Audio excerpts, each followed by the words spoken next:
Magandang araw mga ka-backyard, dito na naman tayo at may bagong tatalakayin kwento tungkol sa asil gamefowl. Tara, samahan niyo ako tuklasin at alamin kung ano ang pinagmulan at iba't ibang uri ng asil gamefowl.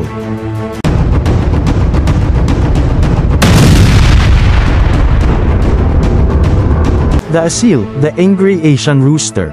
Ang cookie at hindi pangkaraniwang manok, ito ay kinikilala bilang ang pinakalumang na itatag na lahi ng gamefowl, na pinalaki sa India para sa mga katangian ng pakikipaglaban nito sa loob ng mahigit 2,000 taon. Ang pangalang asil ay nagmula sa Arabic at nangangahulugang off-long pedigree, PR thoroughbred. Sa iba't ibang dialekto, maaari itong baybayin na asal o asil. Ang mga asils ay napakalaking tandang na tumitimbang mula 4 pounds hanggang 6 pounds max, kaya naman kilala silang makapangyarihang pumalo sa mga tandang sa hukay.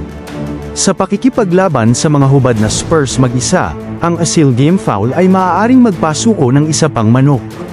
Pero dahil malalaki at mabigat, mabagal din. Ang mga asil hens ay hindi magandang mga layer, ngunit mahusay na sitters.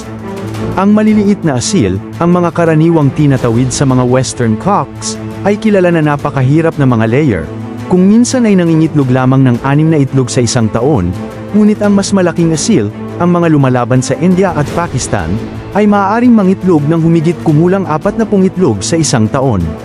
Sa Timog Asya, ito ay tahanan, ang asil ay pinalaki upang lumaban, hindi sa mga huwad na spurs, ngunit sa halip na may mga natural na spurs na natatakpan, ang pit fight ay isang pagsubok ng lakas at tibay. Ang bloodline ay may ganoong fitness, tibay at gameness na ang mga laban ay maaaring tumagal ng ilang araw. Ang estilo ng pakikipaglaban na ito ay nagbunga ng isang makapangyarihan at matipunong ibon na may malakas na tuka, makapal na matipunong leeg at makapangyarihang mga binti, kasama ng masungit na ugali at matigas ang ulo na pagtanggi na tanggapin ang pagkatalo.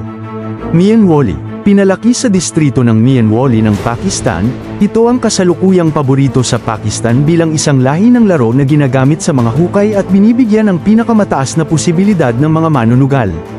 Mas maliit kumpara sa Sindhi asils at tumitimbang sa pagitan ng 1.5 hanggang 3.5 na kilo, sa maliit hanggang katamtamang taas. Bilis ang forte nito at isang pambihirang head hitter. Ang isang mahusay na manlalaban ay maaaring pumatay ng isang kalaban ng mabilis, at sila ay pumatay ng mas malalaking tandang dahil sa kanilang bilis at katumpakan. Kasama sa mga pagkakaiba-iba ng kulay ang Java, Duckwing, Laka, reddish, itim.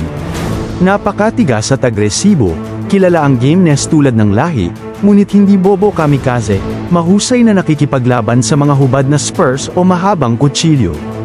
Phenotype: ang asil ay isang ibon na matutulis ang tabas, katamtaman ng laki, may malalakas na buto, napakalawak at matipuno. Portuid, medyo mababa sa itaas ng mga binti. Ang agresibong kalikasan sa presensya ng iba pang mga tandang, ngunit napaka-banayad at marangal laban sa tao, kapwa ang cock at inahin.